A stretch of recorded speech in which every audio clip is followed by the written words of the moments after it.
Ini Kate Victoria Lim, anak berumur 16 tahun yang menantang Kapolri untuk berdebat. Saya, Kate Victoria Lim selaku warga negara Indonesia dengan ini menantang Bapak Kapolri untuk berani berdebat hukum terkait dengan kasus ITE ayah saya.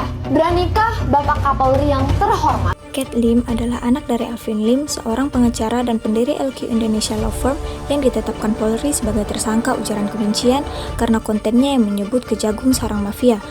Konten Alvin menceritakan kliennya Fiorucci yang jadi korban pemerasan jaksa di tahun 2019. Kliennya diminta membayar 30-40 juta untuk mengurus mobilnya yang disita kejaksaan. Setelah Fiorucci membayar uang tersebut, jaksa tidak mengembalikan mobilnya. Ketika Fiorucci meminta uangnya dikembalikan, jaksa tersebut malah menghindar. Menurut Kate, konten ayahnya adalah bagian dari tugas ayahnya sebagai advokat, sebagaimana ditulis di surat kuasa dan seharusnya dilindungi hak imunitas advokat. Menurut Kate, ada dugaan pelanggaran hukum oleh Polri. Kata Kate, dalam menjalankan tugasnya, advokat nggak bisa dituntut secara perdata atau pidana. Tapi sebaliknya, Polri menetapkan ayahnya sebagai tersangka.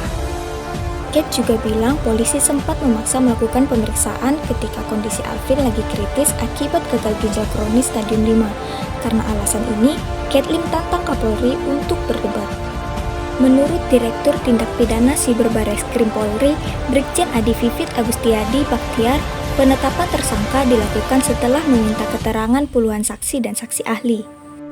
Menurut saksi ahli, hak imunitas advokat itu nggak berlaku karena posisi Alvin hanya sebagai pengamat hukum. Tanggal 20 Agustus 2023, Kate menghubungi penyidik kasus ayahnya via WhatsApp, tapi penyidik itu malah panggil Kate dengan sebutan PSK. Karena ini, Kate melaporkan salah satu anggota di tim Siber Bareskrim Polri itu ke Propam.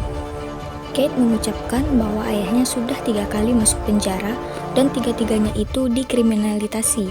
Karena kejadian ini, Victoria Lim melakukan pembelaan terhadap ayahnya karena kasus pencemaran nama baik.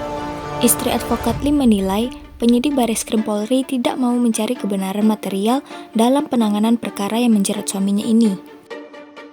Namun, tidak sampai di situ saja. Karena kasus Kate Victoria Lim yang ingin membela ayahnya ini viral, Hotman Paris buka suara tentang hal ini. Ia menyatakan bahwa anak di bawah umur tidak diperbolehkan untuk mengkritik Polri. Hal tersebut kembali ditentang oleh Kate. Kate memberikan tantangan kepada Hotman Paris untuk berdebat tentang kasus ini. Salam Hotman Paris, sebagai pengacara yang sudah praktek hampir 40 tahun. Tahu satu pun prestasi Bapak. Taunya mereka Bapak adalah artis. Namun tidak ada satu kasus hukum pun diingat masyarakat. Jadi teman-teman, dalam menjalankan tugas, apalagi tugas dalam menangani kasus seperti ini, kita harus bersikap adil. Kita harus tahu mana hal yang benar dan mana hal yang salah dalam mengambil keputusan. Nah teman-teman, bagaimana tanggapan kalian tentang kasus ini? Semoga videonya bermanfaat ya.